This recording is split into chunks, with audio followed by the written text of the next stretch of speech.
காரை மாவட்டத்தினுடைய காங்கிரஸ் கட்சியுடைய தலைவர் அவர்களே,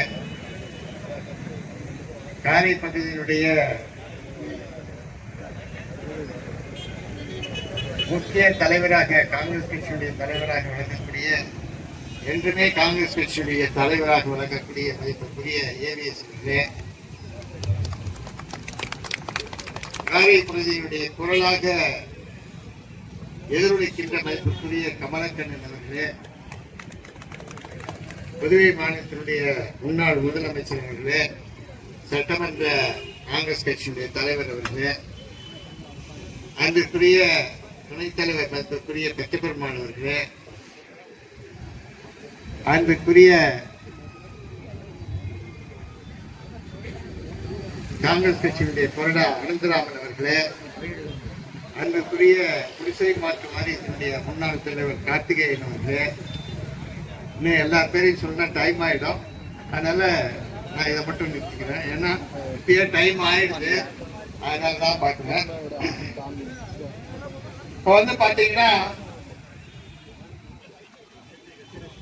பெங்கால் புயல் அப்படின்னு அடிச்ச உடனே எல்லாருக்கும் 5000 ரூபாய் கொடுத்தாரு. யாரு? நம்ம தர்மபுரம் பாண்டிச்சேரியில் இருக்கக்கூடிய தர்ம பிரபு வந்து எல்லாருக்கும் 5000 ரூபாய், வீட்டுல இருக்கிற ஒவ்வொரு வீட்டுக்கும் 5000 ரூபாய் போட்டார். சரி, நானும் சந்தோஷப்பட்டேன். பரவாயில்ல, நல்ல மனுஷன், ஏதோ கொடுக்குறாரு அப்படின்ற மாதிரி தான் நினைச்சேன். அடுத்தது என்ன பண்ணாரு, பின்னாலேயே நான் கொடுத்த காசை திருப்பி கொடுன்னு கேட்டார். எப்படின்னு கேட்டீங்கன்னா, பெட்ரோலுக்கு 2 ரூபா, டீசலுக்கு 2 ரூபான்னு ஏத்தினார். எப்படி போனாலும் ஒரு நாளைக்கு 2 லிட்டரோ 3 லிட்டரோ பெட்ரோல் போட்டு ஆகணும். 2 வீலர் வச்சிருக்கிறோம்.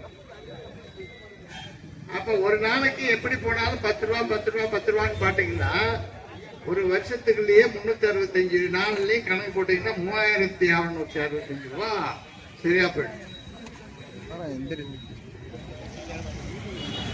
டீசல்ல பஸ்ல போனீங்கன்னா அதுல கட்டணத்தை ஏற்றி டீசல் காசையும் சேர்த்து அதுல வாங்குற. அப்பதான் புரிஞ்சது இவர் மின்ன போட்டு பின்னால எடுக்கிறவரு அப்படின்ட்டு. விதைய போட்டு அறுக்கிறாரு, கொடுத்த காசை திருப்பி கொடுன்னாரு. அது மட்டும் இல்ல, கொடுத்தது ஒரு தடவை, ஆனா இன்னும் அவர் இருக்கிற காலம் பூரா அறுத்துன்னு இருப்பாரு. 2 வருஷம் 3 வருஷம் ஆனா கூட அந்த அறுவடை நடந்துட்டே இருக்கும். இதுதான் அவர் செய்யக்கூடிய ஒரு நிலை சொல்லலாம். அதே மாதிரி வந்து பாத்தீங்கன்னா, இங்க எப்படின்னு தெரியல, பாண்டிச்சேரியில ஹெல்மெட் போடலாம் 1000 ரூபாய் ஃபைன், இங்கே 1000 ரூபாய் ஃபைனை வந்து எவ்வளவு பேர் போடுறாருன்னா, தினம் ஒரு 1000 பேர் போட்டுட்டு இருக்காரு. அந்த 1000 ரூபாய் வசூல் பண்ணி இந்த 5000 ரூபாய் கணக்கு பார்க்கிறார். 100 ரூபாய் கொடு, 200 ரூபாய் கொடு, 1000 ரூபாய் எதுக்கு? பயமுறுத்தணும் இல்லையா? பயமுறுத்தணும், அவனான்னு சொல்லல, நல்லதுக்குதான். ஆனா 1000 ரூபாய் இருக்கியா? 6 மாசம் ஆகட்டும், சரியா? அப்பயும் போடலன்னா 500 ரூபாயாக்கு, அதுக்கப்புறமும் போடலமா 1000 ரூபாயாக்கு. எடுத்த உடனே 1000 ரூபாய் போட்டா இந்த ஹெல்மெட் வாங்கறதுக்கே அவன்கிட்ட காசு இல்ல, அதனாலதான் அவன் போடல. இந்த 1000 ரூபாய் போட்டா ஒண்ணுக்கு 2 ஹெல்மெட் ஆகும். இந்த மாதிரி வந்து கொள்ளடிக்கக்கூடிய அரசாங்கம் தான் நம்மளுடைய என்ன காங்கிரஸ் அரசாங்கம் சொல்லு. இங்க வந்து பாத்தீங்கன்னா, பசுமாட்டு லோனு, ஆட்டு லோனு எல்லாருக்கும் கொடுக்குறோம் அப்படின்னு சொல்றாங்க. 20 கோடி ரூபாய் 30 கோடி ரூபாய் அப்படின்னு சொல்லக்கூடிய அளவுல நிதி ஒதுக்கீடு பண்ணி கிட்டத்தட்ட 1000 மாடு அங்க 1000 மாடு இங்க அப்படின்னு சொல்லக்கூடிய வாங்கக்கூடிய ஒரு திட்டத்தை செயல்படுத்தினாங்க. இந்த 1000 மாட்டையும் காணோம், எங்க போச்சுன்னே தெரியல. ஆட்டையும் காணும். ஏன்னா யாருமே இவங்க கொடுத்த பணத்துல ஆடும் வாங்கல, மாடும் வாங்கல. அவங்க கட்சிக்காரர் பணத்தை பாக்கெட்ல போட்டு போயின்னே இருந்துட்டாங்க. மந்திரி பாதி, அதிகாரிகளுக்கு பாதி, வாங்குறவங்களுக்கு பாதின்னு சொல்லி பங்கு போட்டுன்னு அந்த வேலையை முடிச்சிட்டாங்க. ஏன் அவங்க மாடு வாங்கல அப்படின்னு பாத்தீங்கன்னா, கமலக்கண்ணன் சொன்னது மாதிரி நம்ம ஊர் பால்னா 35 ரூபாய், தமிழ்நாட்டு பால்னா 45 ரூபாய். அந்த 45 ரூபாய் நம்ம விவசாயிட்ட கொடுத்தாவே கிட்டத்தட்ட அந்த பசுமாட்டை ஒழுங்கா வச்சிருந்து ஒழுங்கா பால் கறப்பாங்க. ஆனா அந்த 45 ரூபாயை கொடுக்கறதுக்கு உங்களுக்கு எண்ணெய் இல்லை. தமிழ்நாட்டில இருந்து அதை வாங்கணும், அவங்களே ஏமாத்தணும், இவங்களே ஏமாத்தணும்ன்ற கணக்கில் தான் அவங்க பண்ணிட்டு இருக்காங்க. இதுதான் இங்க இருக்கக்கூடிய நிலைப்பாடுன்னு சொல்லலாம். 2019 இருந்து இலங்கை ராணுவத்தால் பிடிபட்டவர்கள் நம்ம மீனவர்கள், அந்த மீனவர்களை தான் நம்ம விடுதலை பண்ண முடியுது. அந்த மீனவர் சமுதாயத்தினுடைய நண்பர்களை தான் போராடி போராடி அவங்க விடுதலை வாங்கி வர வேண்டியது. ஆனா இந்த படகுகள்லாம் என்ன ஆச்சுன்னே தெரியல. நான் அங்க மீனவர் நண்பர்கள் லிஸ்ட் கொடுங்கன்னு கேட்டேன். ஏறக்குரிய 30 படகுகள், காரைக்காலை சார்ந்த படகுகள் இலங்கை ராணுவத்தினாலே பிடிக்கப்பட்டு அங்க கொழும்பு நாட்டிலே இலங்கையிலே இருக்கின்றதுன்னு சொல்லலாம். ஒவ்வொரு படகும் 1.5 கோடி ரூபாய் 2 கோடி ரூபான்னு சொல்றாங்க. அப்படி கணக்கு பார்த்தோம்னா ஒரு 50 கோடி ரூபாய் சொத்துக்கு உடைய அந்த படகுகள் இலங்கை நாட்டிலே பிடிபட்டு இருக்கின்றது. அந்த படகுகள் எல்லாம் எடுத்துன்னு வர்றதுக்கு இந்த பிஜேபி அரசாங்கம் ஏதாவது பண்ணுதா, பேச்சுவார்த்தை நடத்துதான்னா கிடையாது. அவங்க என்ன பண்றாங்க, இலங்கையில போய் அதானி கரண்ட வாங்கிக்கோ, அம்பானியுடைய காற்றாலையை வாங்கிக்கோ, அம்பானி கொடுக்கக்கூடிய பெட்ரோலை வாங்கிக்கோ, அம்பானிக்கு கொடுக்கக்கூடிய டீசலை நீ இந்த விலையில வாங்கிக்கோ அப்படின்னு சொல்லி வியாபாரத்துக்கு தான் போறாங்க. ஆனா நம்ம மீனவர்களுடைய அந்த படகுகளை மீட்டு கொண்டு வருவதற்கு ஏதாவது நடவடிக்கை எடுக்கிறாங்கன்னா இல்லைன்னு சொல்ல. நான் என்ன கேட்கிறேன், நம்ம ஊர் எல்லாம் மாதிரி இது பாண்டிச்சேரி, இது தமிழ்நாடு அப்படின்னு எல்லாம் நமக்கு தெரியும். கடல்ல போய் எல்லை தாண்டிட்டேன் நான் எல்லை கோட்டை போட்டுக்கூடிய நாயா தாண்ட போற. நீ கடல்ல ஒரு கவுரு கட்டு, ஒரு மெதவை போட்டு கலர்ல, ஒரு நீல கலர்ல இல்ல மஞ்சள் கலர்ல ஏதோ ஒரு மெதவையை போட்டு இதுதான் நம்ம எல்லை, இதை தாண்டாத அப்படின்னு சொல்லி நீ சொல்லியிருந்தீங்கன்னா நாம ஏன் தாண்ட போறோம்? கடல்ல போனா எல்லையா தெரியும், தண்ணி தாயா தெரியும். நீங்க நல்லா யோசனை பண்ணி பாருங்க. நடு கடல்ல போய் நின்று பார்த்து சுத்தி பார்த்தா என்ன தெரியும்? வானமும் தண்ணியை தவிர வேற எதுவும் இருக்காது. இன்னும் கேட்டீங்கன்னா வடக்கு எது தெற்கு எதுன்னே தெரியாது, ஆழம் எவ்வளவுன்னு தெரியாது, காத்து எந்த பக்கம் அடிக்கும்னு தெரியாது. ஏதோ அவங்களுடைய பொழப்பு எப்படியாவது வாழணும், அந்த வாழ்க்கையினுடைய நோக்கத்துல நம்ம போட்ட காசு எப்படியாவது எடுக்கணும் அப்படின்றதுக்கு தான் அவங்க போறாங்க. நான் என்ன கேட்கிறேன், மத்திய அரசாங்கத்தை தான் கேட்கிறேன், எந்த ஒரு சொத்து குடையணும் அங்க போனா நம்ம பிடிச்சிருவாங்கன்னு தெரிஞ்சு யாராவது போவாங்களா? அங்க போனா அவன் பிடிச்சிருவான்னு தெரிஞ்சுதான் ஏன் போறோம்? எல்லாம் தெரியல நமக்கு, எந்த இடம் எல்லான்றது நமக்கு தெரியல. மத்திய அரசாங்கத்தை கேட்கிற, நீங்க ஒரு கோடு போடுங்க, கோட்டை தாண்டா கேளுங்க. எதுவும் செய்ய மாட்டீங்க, அவங்களையும் கேட்க மாட்டீங்க, எங்களுக்கும் கோடு போட மாட்டீங்க. அதனால நான் இந்த மத்திய அரசாங்கத்தை கேட்பதெல்லாம், நீ கோடு போடுற வரையும் எங்களால ஒண்ணும் செய்ய முடியாது. ஒண்ணு நீ கோடு போடு, ஒன்னால போட முடியலையா இளைஞர் அரசாங்கம் நீ கோடு போடு, உன் எல்லை என் எல்லை இதுதான் அப்படின்னு சொல்லி ஒரு செக் போஸ்ட் போடு. அந்த செக் போஸ்ட் தாண்டா கேளு. நீயும் போடு போட மாட்ட, அவனும் போடு போட மாட்டான். அவன் வர்றவன் இது என் இடம் சொல்றான். உன் இடம்ன்றதுக்கு என்ன அடையாளம் இருக்கு? ஏதாவது மேப் இருக்கா, ஜிபிஎஸ் இருக்கா, வேற ஏதாவது இருக்கா? ஒண்ணுமே இல்லை. எப்படி நம்ம கண்டுபிடிக்க முடியும்? ஆனா மத்திய அரசாங்கத்துக்கு இதெல்லாம் தெரியாதுங்க. அவனுக்கு இப்ப என்ன கஷ்டம் தெரியுங்களா? அதானி கூட போட்ட அந்த சோலார் கரண்ட் அது கேன்சல் ஆகி போச்சு. அதை எப்படி ரெனியூல் பண்றது? அதுக்கு என்ன வழி? பங்களாதேஷ்ல போட்ட அந்த மின்சார கான்ட்ராக்ட் கேன்சல் ஆகி போச்சு. அதுக்கு என்ன பண்றது?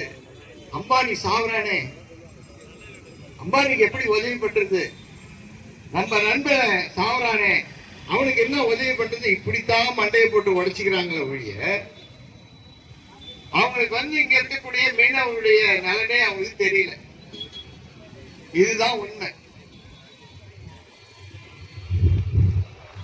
அப்புறம் பாத்தீங்கன்னா, எனக்கு முதல்ல நம்முடைய முன்னாள் முதல்வர்கள் பேசுகின்ற நேரத்தில் அந்த பொறியியல் கல்லூரி, அதாவது பல்கலைக்கழகத்திலே பாதிக்கப்பட்ட அந்த மாணவியை பற்றி பேசினார். நேற்றைய தினம் அந்த அமைச்சர், மாண்புமிகு கல்வித்துறை அமைச்சர் மாண்புமிகு நமச்சிவாயம் அவர்கள் என்ன சொல்றாங்கன்னா, அந்த மாணவியை கேஸ் வானான்னு சொல்லிட்டாங்க. அந்த மாணவியை இந்த கேஸ் எடுக்காதீங்கன்னு சொல்லிட்டாங்க. ஆனா இருந்தாலும் நாங்க நடவடிக்கை எடுக்கிறோம் அப்படின்னு சொல்றாரு. இதுல என்ன சந்தேகம்? என்ன உங்களுக்கு காலேஜை பத்தி நல்லா தெரியும். என்ன சொல்லுவாங்க? ஏதாவது தகராறு பண்ணா இன்டர்னல்ல கை வச்சிருவேன், இன்டர்னல்ல கை வச்சு ஒன்னு ஃபெயில் ஆக்கிடுவேன்.